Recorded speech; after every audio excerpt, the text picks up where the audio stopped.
as a buyer's agent, having bought new property, existing property, older, newer, what statements, what advice can you give around benefits, drawbacks of one over the other? Yeah, good question. I think something that's not known when buying new property, and new property can work. I've bought new property and it's done very, very well. What people don't realise when buying new property, there's a lag time, and there's no books been written on it. It's just something. It's my observation of doing this for almost 2 decades. Is that when you buy a new property, it's like a 3-year lag time between when that property starts to hit its straps in terms of it catches up with the suburbs capital growth rate. So suburbs growing at 8%. That new build property won't grow at 8% for the next first 3 years because there's the cost of build. There's depreciation. There's there's materials that go into that property. Obviously, they've increased. Labour's got more expensive. So these things are priced into a new build property, and it's like that depreciation factor. You get depreciation on a property, and you get Division 40 and Division 43. I mean, it's fantastic. It certainly lowers the holding costs, but these things take a hold, and it takes a few years before a new property has the same capital growth as an existing property. So if you're an investor, you want to create instant equity, you would buy an existing property, because from day one, if that suburb's growing at 10%, you're going to get that 10% growth. Some of the benefits of buying a new property, you've got lower holding costs, because you've got Division 40 and Division 43 tax deductions, okay? You've got higher rents in new property, and you've typically got longer serving tenants, because the property's all nicely done. And a little bit lower maintenance. And correct, yeah. and lower maintenance. So your overall holding cost on a new property is lower. So that's a pro. The growth won't be there for the first 3 years, as I've discussed. New properties, existing properties, instant equity, subject to buying in the right location, of course.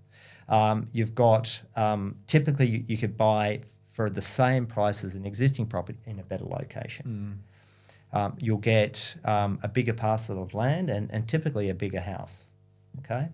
Because, as I said, the cost of construction, the cost of labour now has increased significantly. So for the equivalent dollar, you could buy an existing property in a suburb closer to the city, or you might have to go to a greenfield site, and that's where there's really no infrastructure. It's a plot of land, there's cows mooing, and you might be able to buy a brand new house for the same price. In that location. But you compromised on location. Correct. Yeah. You compromised on location. So look, they're the trade-offs. As I said, there's new property can be okay. Typically, new property is better suited for higher income earners that want to reduce their taxable income. But sometimes I think that's the tail wagging the dog.